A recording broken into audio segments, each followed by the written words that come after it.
우리 시몬 베드로가 고백했던 고백을 함께 고백하고 말씀 받도록 하겠습니다. 주는 그리스도시요 살아계신 하나님의 아들이시니이다. 아멘. 오늘 고린도전서 1장 18절에서 25절 말씀을 통하여서 하나님의 능력인 십자가의 도라는 말씀을 우리가 받도록 하겠습니다. 지난주에 많은 사건이 있었습니다. 우리가 잘 아는 튀르키예에서 지진도 있었고요. 또 여러 가지 또 사건들, 사고들이 많이 있는 것을 우리가 보게 됩니다.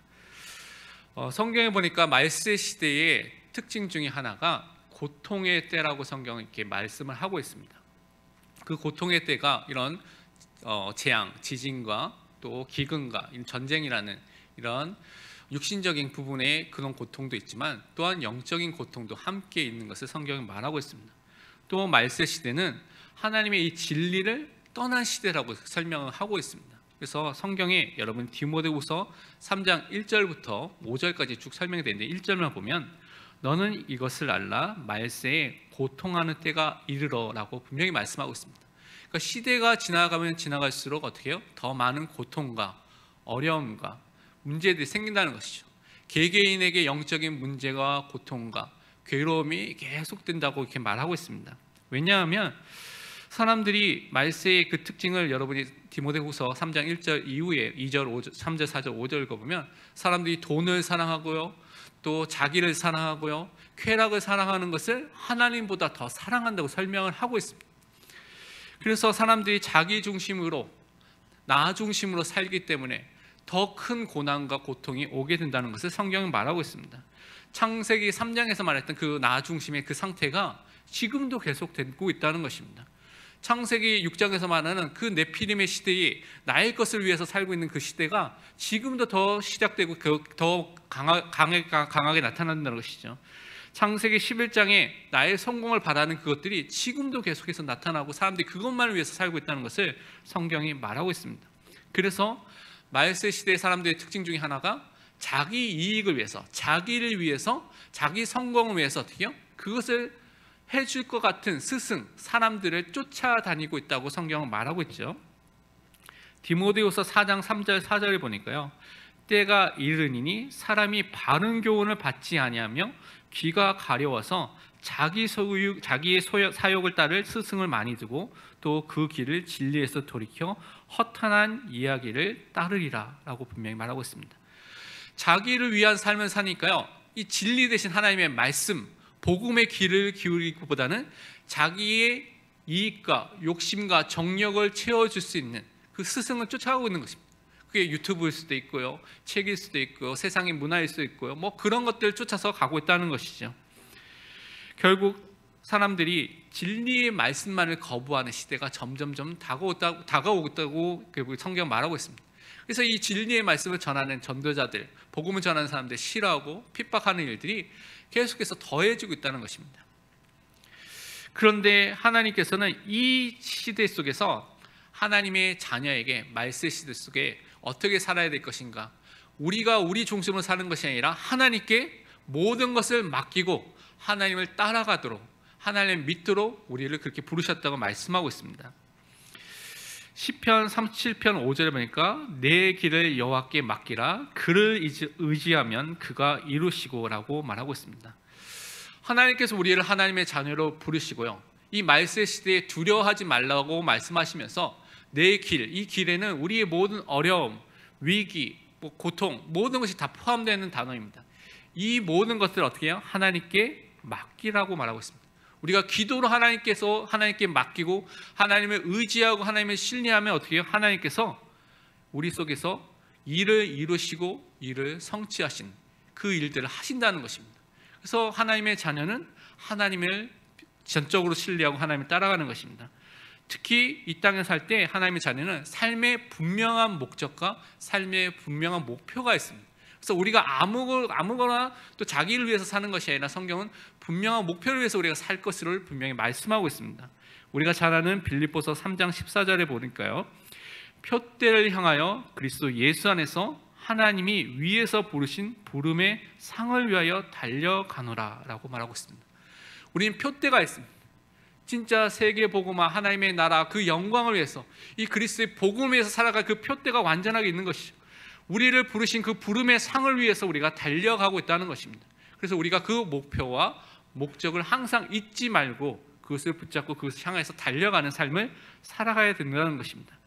그런데요, 우리 현실에 보면 이런 삶을 살기에는 많은 고통이 있을 수 있고 어려움일 수도 있고 위기가 온 것처럼 보이는 경우가 많이 있습니다.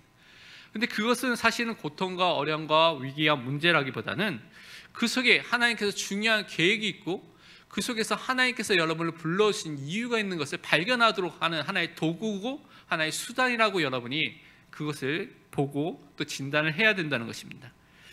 정말 이 현장에 이 교회에 보내신 하나님의 이유와 목적과 목표가 있다는 것이죠. 그것을 하나님의 말씀 속에서 여러분이 항상 발견하고 붙잡는 것이 중요한 것입니다. 왜 내가 많은 교회, 한국에 수많은 교회가 있죠. 마가다락방 교회, 왜 렘넌트로, 성도로, 중직자로, 교육자로 하나님께서 나를 불러주셨을까? 그 이유를 우리가 말씀 속에서 항상 발견한다는 것입니다. 정말 우리가 예수 생명과 예수의 능력을 누릴 예수 증인으로 우리를 세워줄 것이 분명하기 때문에 여러분이 말씀 속에서 그 언약을 붙잡고 우리가 또한 승리를 해야 되겠습니다. 그래서 우리는 하나님의 능력인 십자가의 도의 축복을 누리기 위해서 첫 번째 우리가 붙잡아야 될 것이 하나님께서 우리에게 주신 십자가의 도가 무엇이냐면 바로 그리스도의 복음이라는 것을 항상 우리가 붙잡고 이 그리스도의 복음을 속에서 승리하는 삶을 살아야 되겠습니다. 이것은 무슨 의미를 또한 우리가 반드시 알아야 되냐면 이 멸망 속에 있는 사람들의 진짜 문제, 그것을 알아야 된다는 것입니다. 그것이 무엇이냐면 근본 문제, 원죄의 문제인 것이죠. 이것을 바르게 알 때 어떻게 해요? 우리가 또한 이 그리스도, 우리에게 주신 이 생명과 그리스도의 축복을 바르게 또한 누릴 수 있게 된다는 것입니다. 오늘 성경에 보니까 18절에도 그렇고요, 또 뒷부분에도 사실은 멸망하는 사람들에게는 이 십자가의 도가 어떻게 해요? 미련하게 들리게 된다고 분명히 말하고 있습니다. 그런데 또한 살아있는, 또한 생명을 가진 사람에게 이것은 능력으로 나타난다고 반대로 설명을 하고 있죠. 성경에 보니까 모든 사람이 멸망 가운데 태어난다고 말하고 있습니다. 또 다른 표현으로는 원죄 가운데, 죄 가운데 태어나는, 죄인으로서 태어난다고 이렇게 말을 하고 있죠. 이 불신앙, 불순종의 죄, 그것이 왜 우리의 죄가 되는가? 아담이 혼자 지은 것 죄처럼 보이는데 왜 아담의 죄가 우리의 죄가 되는가? 이런 질문을 여러분 현장에서 받아볼 수가 있습니다. 그런데 사실은 아담은 우리 모든 인류의 혈통상 되돌아가 본 시조가 아담과 하와죠. 아담과 하와라는 그 부부로부터 모든 또 인류가 나왔기 때문에 혈통상의 시조, 첫 번째 부부입니다. 그러면서 어떻게 해요? 우리 언약의 대표로 하나님께서 그들을 세우셨죠. 그래서 그 언약의 대표로서 하나님 앞에 서서 창세기 2장 16절 17절에서 말하는 행위 언약, 선악을 알게 한 나무의 실과를 먹지 말라, 먹는 자는 반드시 죽으리라는 그 언약을 맺은 사람입니다. 그래서 그 아담과 하와가 하나님의 언약에 대한 불신앙, 불순종의 죄를 지었을 때 어떻게 해요? 그 언약의 대표가 죄를 지은 그 안에 모든 사람이 함께 죄를 짓게 되는 그 문제가 또 우리에게 함께 임하게 된 것입니다. 이게 대표성의 원리인 것이죠. 대표가 한 것이 모든 사람에게 영향을 미치게 되는 그 결과가 오게 된 것입니다. 그러면서 죄에 대한 책임을 함께 지고요, 죄에 대한 오염과 부패가 우리 유전을 통하여서 계속 우리에게 전달되게 된다는 것이죠. 그래서 성경은 뭐라고 표현하고 있냐면 시편 51편 5절에 내가 죄악 중에서 출생하였으며 어머니가 죄 중에서 나를 잉태하였나이다. 뱃속에서부터 수정될 때부터 어떻게 해요? 죄의 영향력 아래, 죄의 통치 아래 있는 그 원죄를 가진 존재로 인간이 태어났다고 성경은 말씀하고 있는 것입니다. 결국 생명의 근원 되신 하나님과 분리되고 단절된 상태 속에서 사단의 종된 상태에서 인간이 태어나고 있다는 것이죠. 요한복음 8장 44절에 너희는 너희 아비 마귀에게서 났으니 너희 아비의 욕심대로 너희도 행하고자 하느니라. 그는 처음부터 살인한 자요 진리가 그 속에 없으므로 진리에 서지 못하고 거짓을 말할 때마다 제 것으로 말하나니 이는 그가 거짓말 증이요 거짓의 아비가 되었습니다 라고 분명히 말하고 있습니다. 그러니까 영적인 아비가 마귀로서 마귀의 그 영향력 아래 태어나서 살 수밖에 없는 상태라고 분명히 말씀을 하고 있는 것입니다. 제가 미국에 있었을 때 이제 식당에 갔다 이렇게 나오면 그 가끔 가다가 이렇게 돈을 달라고 하는 그 홈리스나 이렇게 구걸하는 사람들이 있습니다. 그럼 제가 대부분 그냥 이렇게 돈을 주지 않고 그냥 가거든요. 왜냐하면 이 돈을 주면 술 먹거나 알코올 중독이거나 마약 중독, 이 두 가지 경우가 많이 있습니다. 그래서 뭐 여러 가지 냄새도 나고 막 그렇기 때문에 보통은 돈을 주지 않는데요. 어느 지역에 가서 이제 가족과 식사를 하고 나왔는데 한 청년이 약간 그 홈리스처럼 보이는데 이제 자기가 배고프다, 저기 맥도날드가 있으니까 $5만 주면 맥도날드에서 뭘 먹을 수 있으니까 좀 도와달라 이렇게 말을 했습니다. 그래서 지나갈까 하다가 계속 이제 렘넌트가 그때 이제 매일매일 영접운동 뭐 그런 것을 하고 있었던 때라서 또 제가 또 전도지를 갖고 있어서 가족들은 이제 차에 타라고 하고 그 친구에게 이제 복음을 이렇게 전하게 됐습니다. 근데 그 친구가 그 옷을 보니까 옷에 뭐 호산나인가 뭐 이렇게 그런 교회에서 준 그런 티셔츠를 입고 있었던 친구였거든요. 그래서 그 친구에게 복음을 전했습니다. 서서 이제 그 우리에게 있는 그 구원의 길 그 메시지를 쭉 영어로 된 걸 이제 설명하고 이렇게 하고 있는데 그 친구가 이제 서서 말씀을 딱 시작하고 말씀을 전하니까 어떻게 서서 눈을 끔뻑 그 복음을 전하니까 계속 서서 졸고 있는 것입니다. 서서 넘어지도 않고 계속 서서 졸고 있는 것입니다. 그 복음을 설명하고서 계속 깨워서 계속 하는데 계속 졸고 있는 것입니다. 복음을 전혀 못 듣는 것이죠. 그 친구의 그 전에 물어보니까 뭐 교회에 가서 자기 교회 다니고 있다. 교회에 뭐 예배에 차도 참석하고 뭐도 듣고 있다. 뭐 이렇게 말하는데 복음을 정말 설명하니까 복음만을 다 못 듣도록 그 상태가 그렇게 되는 것을 보게 됐습니다. 그러니까 마귀가 정말 그리스도의 영광의 복음의 광채가 그 안에 비춰지면 살아나는데 그 친구를 혼미하게 하는 것을 그때 보게 됐거든요. 진짜 사람들이 어떻게요? 지금 이 문제 속에 고통을 당하고 있는데 사람들이 그것을 못 보고 있습니다. 교회도 그것을 못 보니까 어떻게 해요? 육신적으로 많은 도움을 주고 있습니다. 많이 도와주고 살피고 있죠. 그런데 정말 이 사람을 살릴 수 있는, 바꿀 수 있는 그리스도의 복음을 전달해야 되는데 그것을 정확하게 못 보니까요, 전달하지 못하고 증거하지 못하고 있는 상태에 있는 것을 또 확인하게 됐습니다. 그래서 진짜 인간의 멸망 상태, 원죄 상태 속에 있구나. 그렇기 때문에 이 구원은 인간과 세상의 방법으로는 절대 가질 수가 없구나라는 것을 오늘 또 본문에서 말씀을 하고 있습니다. 세계 최고의 재벌이라도 그 사람이 어떤 사람이라도 돈으로 이 구원에 대한 부분을 살 수 없다고 성경 분명히 설명하고 있습니다. 여러분 시편 49편을 읽어보면 그거와 관련된 말씀이 나오고 있는데요. 49편 7절 8절에 보니까 아무도 자기 형제를 구원하지 못하며 그를 위한 속전을 하나님께 바치지도 못할 것은 그들의 생명을 속량하는 값이 너무 엄청나서 영원히 마련하지 못할 것임이니라. 그러니까 세상의 것으로, 세상의 방법으로 우리가 생명을 살릴 수 있는 그 길, 구원을 살 수 있는 그 길이 전혀 없다는 것입니다. 이 속량이라는 단어는 구속이라는 단어로도 설명이 되는데요. 옛날에 노예된 사람들, 포로된 사람들 어떻게 해요? 돈을 주고 사서 그 사람들을 해방시켜주고 자유하게 하는 그 일을 하는 것을 말하고 있습니다. 그때 주어진 돈을 속전이라고 이렇게 표현을 하고 있는 것이죠. 이 매여있는, 죄에 매여있는, 사단에 매여있는, 사망에 매여있는, 지옥의 배경 속에 있는 이 사람들을 세상의 돈으로 사서 그 사람들을 구원할 수 있는 그 방법이 전혀 없다는 것입니다. 이것을 세상 사람들이 모르기 때문에 스스로 노력을, 종교와 많은 것을 노력하지만 벗어날 수 없는 상태 속에 있다는 것이죠. 그래서 오늘 말씀에도 세상 지혜로 이것을 해결할 수 있겠냐? 네가 세상에 뛰어난 변론가로서 또 선비로서 능력 있는 사람으로서 아무리 그 능력을 갖고 하더라도 세상 지혜로서 이 구원의 문제를, 이 구원을 받을 수 있는 것들을 너희가 찾을 수 있고 그것을 해결할 수 있느냐? 전혀 못한다는 것이죠. 그렇기 때문에 우리는 십자가에 못 박히신 예수 그리스도로만 구원을 받는 것을 우리가 또한 말씀을 통해서 붙잡는 것입니다. 오늘 23절의 말씀에도 뭐라고 말하냐면 우리는 십자가에 못 박힌 그리스도를 전하니 유대인에게는 꺼리끼는 것이요 이방인에게는 미련한 것이로다. 유대인들은요, 나무에 달린 자는 어떻게 해요? 저주를 받은 자라고 말하기 때문에 십자가를 증거한다는 것은 저주받은 사람을 증거한다고 하기 때문에 꺼리끼는 것입니다. 또한 헬라인들, 세상 지혜를 찾는 사람들에게는 십자가에 죽은 사람의 이야기를 한다는 그 자체가 엄청나게 미련하게 보이는 것이죠.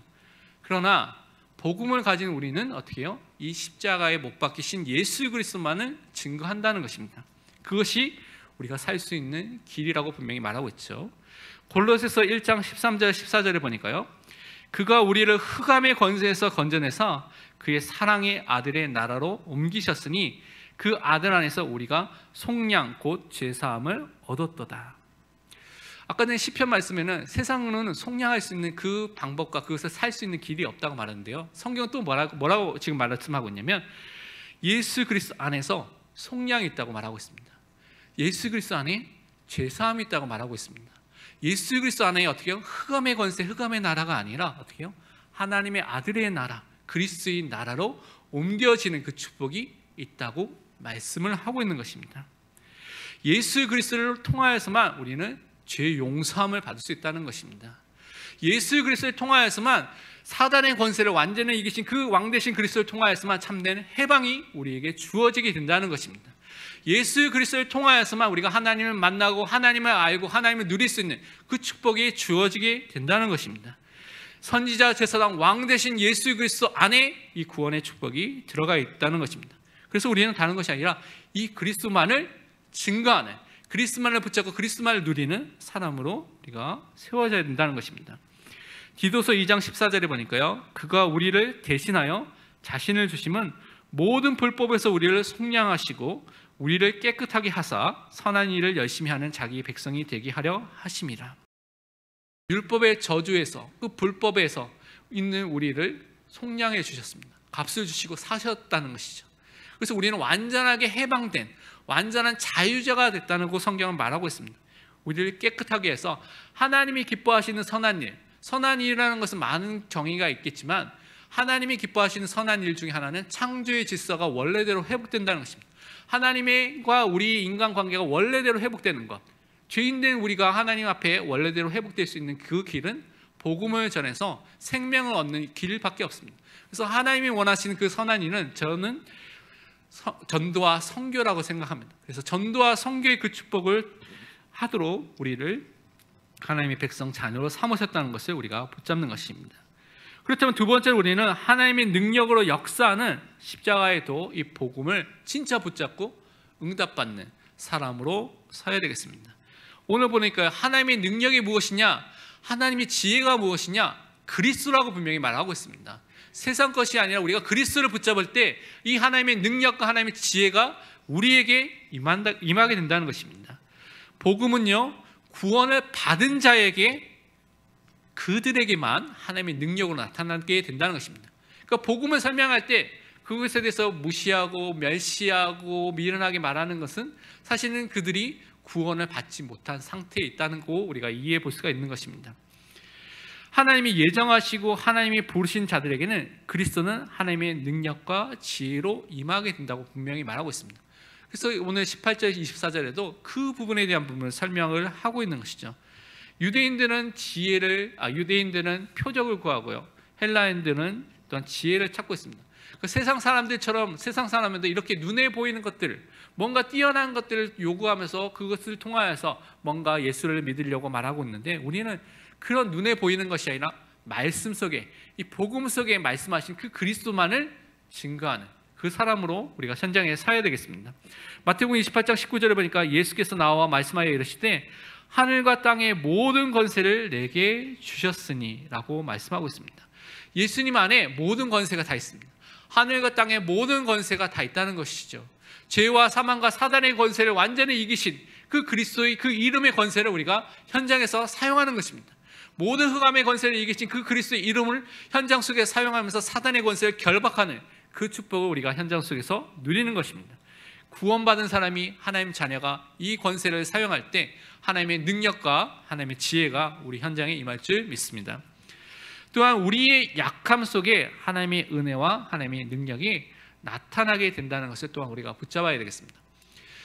우리 삶 속에서 하나님 자녀가 된 이후에도 우리에게 연약함이 있을 수 있습니다. 잘 되지 않는 문제가 있을 수도 있죠. 실패하거나 해결되지 않는 어려움이라든가 고통의 문제가 있을 수도 있습니다. 그런데 그것은 구원을 받은 이후에는 그 문제들은 다르게 여러분에게 쓰여지게 된다는 것입니다.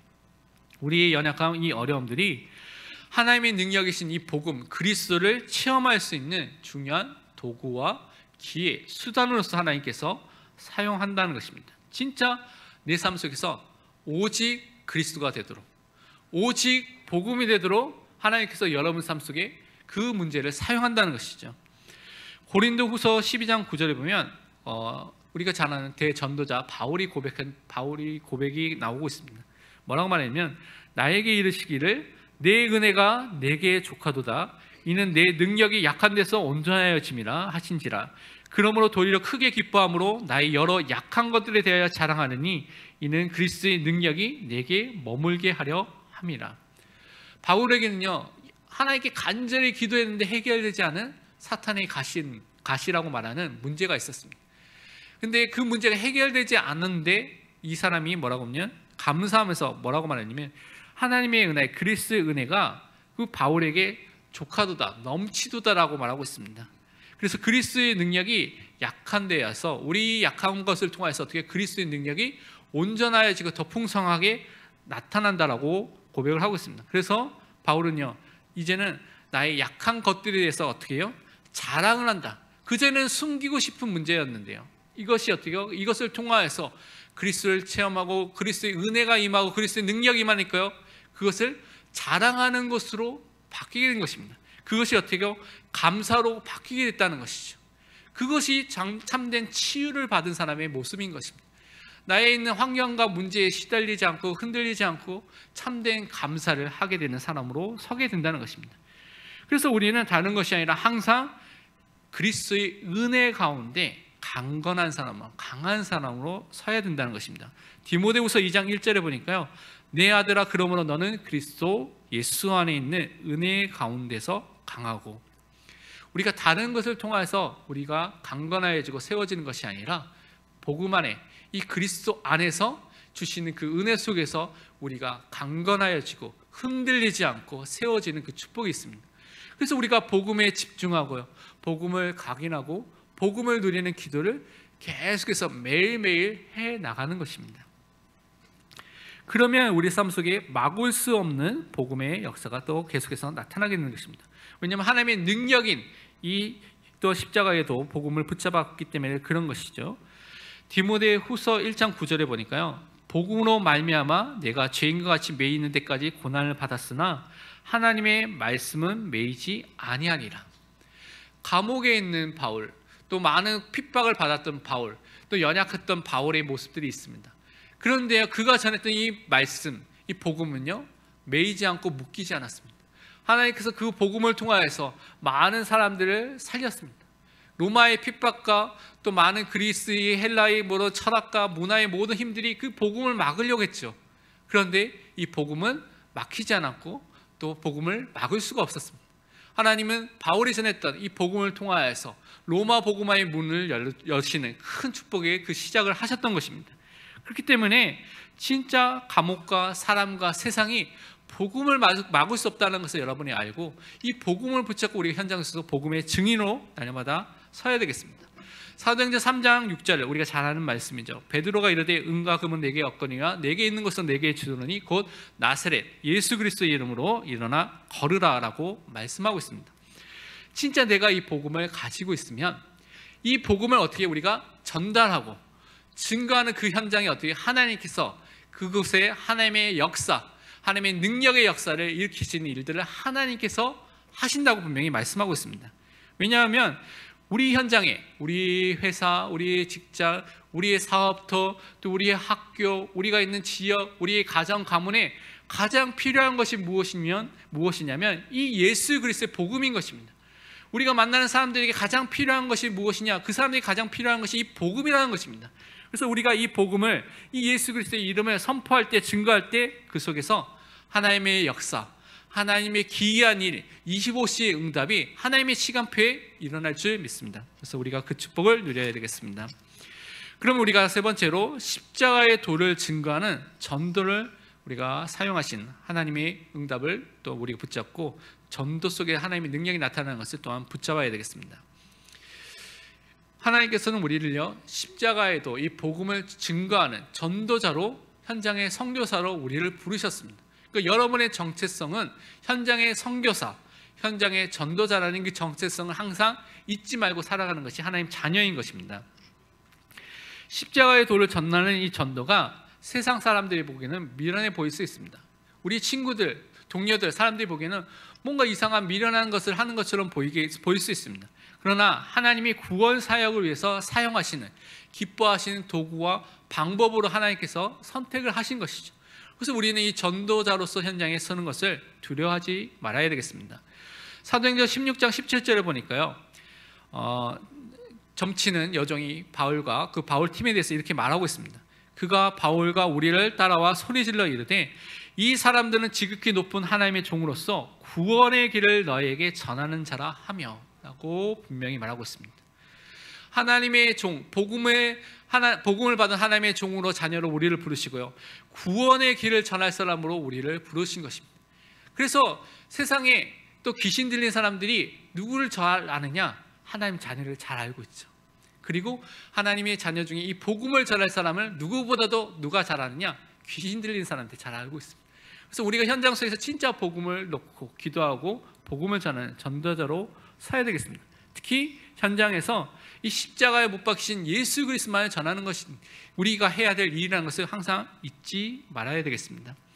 또한 우리는 전도자의 삶을 살아야 되는데요, 그 삶을 살기 위해서는 다른 방법이 아니라 가장 간단하게 예수님께서 말씀해 주신 것이 있습니다. 예수 그리스도만을 따라가는 제자의 삶을 살 때 우리가 전도자의 삶을 살 수 있다고 말씀을 하고 있습니다. 마가복음 1장 17절 보니까요, 예수께서 이르시되 나를 따라오라 내가 너희를 사람을 낚는 어부가 되게 하리라 하시니라고 말하고 있습니다. 우리가 정말 예수님을 따라가기만 하면 어떻게 해요? 사람을 낚는 어부가 되도록 누가 하신다고 말씀하셨습니까? 예수님께서 하신다고 말하고 있습니다. 예수님께서 주체가 되어서 우리를 어떻게 해요? 전도자로, 현장의 선교사로 우리를 세워주시겠다고 예수님께서 약속하시고 그 일을 행하시고 계신다는 것입니다. 그래서 우리는 정말 매일매일 예수 그리스도를 나의 주인으로, 나의 구주로, 주로 인정하고 따라가는 제자의 삶을 사는 것이 전도자의 삶의 시작인 것입니다. 여러분이 이 제자의 삶을 계속 살다 보면 어떻게 해요? 하나님께서 문을 열어주시고 복음을 전할 그 응답의 문이 또한 우리에게 열리게 된다는 것입니다. 그래서 지금 우리가 무엇을 따라가고 있는가 항상 점검해야 되는 것이죠. 내가 진짜 예수 그리스도 이 복음을 따라가고 있는가, 아니면 세상의 흐름, 세상의 것을 따라가고 있는가라는 부분들을 항상 점검해 봐야 되겠습니다. 그러면서 우리는 항상 잊지 말아야 될 것이, 예수님은 공생의 기간을 통하여서 전도자의 삶을 보여주시고 전도자의 본을 보여주셨습니다. 제가 보기에는 예수님 거의 죽기 전까지 마지막 부분에서 제자들과 함께하는 시간이 많았지만 그래도 끝까지 현장에서 사람들을 가르치시고 사람들에게 전도하는 일들을 쉬지 않았다는 것을 여러분이 항상 기억을 해야 되는 것입니다. 마가복음 1장 38절에 예수님께서 말씀하셨는데요, 이르시되 우리가 다른 가까운 마을들로 가자 거기서도 전도하리니 내가 이를 위하여 왔노라 하시고, 예수님께서 이 땅에 오셔서 뭐 하셨습니까? 전도하셨습니다.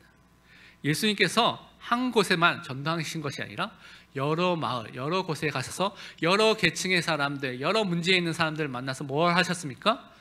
복음을 전하는 전도자로 사셨습니다. 그렇다면 이 예수님을 따라가는 모든 사람들, 제자들은 어떻게 해요? 하나님께서 분명히 전도자로 부르신 것이 분명한 것입니다. 우리는 예수님과 같이 일평생 어떻게 해요? 현장의 전도자로 살아야 된다는 것입니다. 모든 그리스도인들은, 예수님을 따라가는 제자들은 현장의 이 전도자, 선교사로서 이 십자가의 도를 현장에 증거하는, 생명을 증거하는 이 전도자의 축복을 우리가 누려야 되겠습니다.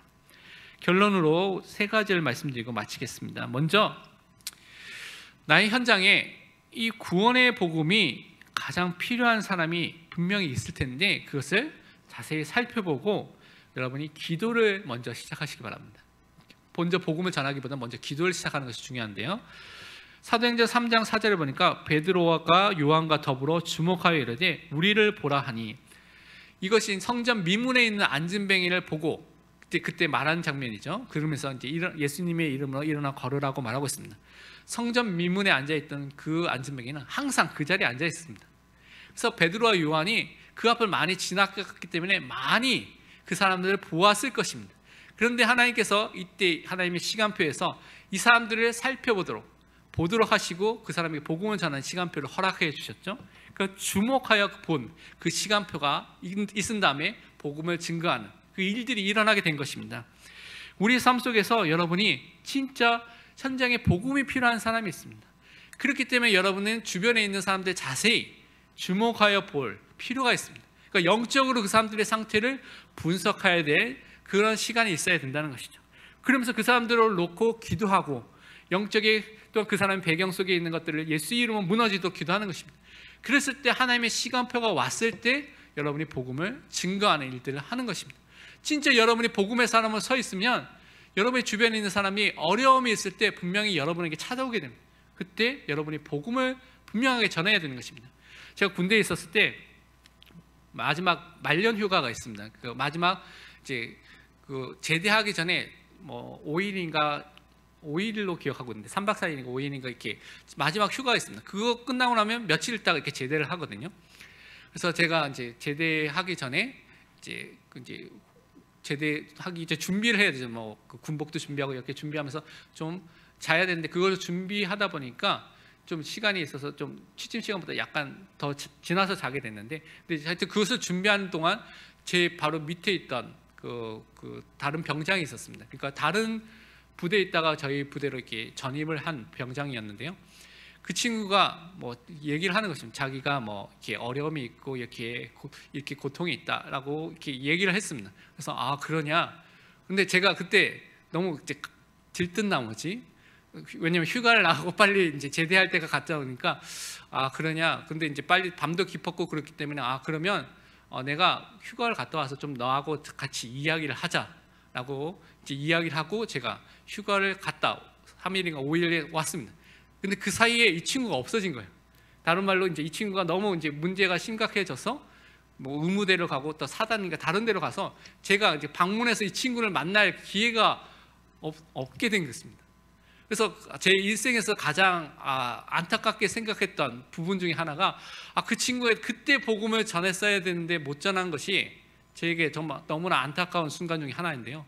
진짜 우리가 복음을 누리면 사람들이 와서 상담하거나 이야기를 하게 됐습니다. 그때 어떻게 해요? 여러분이 저처럼 미루면 안 됩니다. 그때가 기회입니다. 그때 하나님께서 주신 이 복음을 반드시 또 증거하고 또 하나님의 계획이 있으면 그 사람이 또 믿게 되는 역사가 일어나게 될 것입니다. 두 번째로 우리는 매일 복음의 묵상과 각인으로서 우리 안에 복음을 뿌리내리고 체질이 되는 응답 속에서 전도를 시작해야 되겠습니다. 그러니까 복음을 누리는 가운데 전도가 시작되도록 우리가 응답을 누려야 되겠습니다. 골로새서 3장 16절 17절 보니까요, 그리스도의 말씀이 너희 속에 풍성히 거하여 모든 지혜로 피차 가르치며 권면하며 시와 찬송과 신령한 노래를 부르며 감사하는 마음으로 하나님을 찬양하고 또 무엇을 하든지 말이나 일이나 다 주 예수의 이름으로 하고 그를 힘입어 하나님 아버지께 감사하라고 말하고 있습니다. 우리 안에 이 그리스도의 말씀 복음이 풍성히 거하면 우리 안에 찬양도 회복되게 되고요, 감사도 회복되게 되고, 이 풍성한 복음이 어떻게 해요? 다른 사람에게 전달될 수 있는 그 응답의 문도 열리게 된다는 것입니다. 그래서 우리가 이 은혜, 이 축복을 놓치지 않는 사람이 또한 되어야 되겠습니다. 그래서 우리 삶 속에 어떻게 해요? 이 복음을 풍성히 누리는 복음의 스케줄, 또 기도하는 이 복음을 누리는 기도의 스케줄, 그래서 이것을 전도를 놓고 기도하고 생각하는 전도의 스케줄, 유 목사님께서는 어저께 전도에 대한 우리 일정표가 있어야 된다고 말씀하셨는데 그런 스케줄을 여러분이 분명히 매일매일 갖도록 또 그것을 놓고 기도하는 그 축복을 우리가 또한 가져야 되겠습니다. 마지막으로 우리가 성경적 전도운동의 모델이 되는 개인, 가정, 교회가 되어야 되겠습니다. 성경적 복음적 후대 교육하는 그 모델이 되는 개인, 가정, 교회가 되어야 되겠습니다. 세상 사람들이 또 교인들이 물을 때 성경대로 복음을 전하는 그런 데가 있느냐 물어봤을 때 정말 우리는 마가다락방 교회 가보면 정말 성경대로 하나님께서 원하시는 그 성경적인 전도운동의 응답을 받고 있다. 그 응답의 모델로 우리가 설 수 있도록 또한 기도해야 되겠습니다. 또한 정말 복음을 누리는 후대, 복음을 가진 후대, 그것을 키울 수 있는 교회가 있냐, 개인이 있냐, 마가다락방 교회로 가봐라. 거기 가면 진짜 복음으로 사람을 살리고 개인을 살리고 후대를 키우는 그 응답이 그 현장에 있다라고, 그것을 또한 우리가 증거로서 말할 수 있는 그 교회의 응답을 누려야 되겠습니다. 그래서 우리가 정말 이번 한 주 동안 십자가의 도 되신 그리스도의 복음을 붙잡고 하나님의 능력을 체험하시기를 또한 우리가 또 붙잡고 기도해야 되겠습니다. 기도하겠습니다. 하나님 감사합니다. 정말 우리가 연약하지만 부족하지만 정말 십자가의 도 되신 그리스도의 복음을 붙잡고 하나님의 능력과 하나님의 지혜를 체험하는 전도자로 서게 하여 주옵소서. 감사드리며 살아계신 예수 그리스도의 이름으로 기도합니다. 아멘.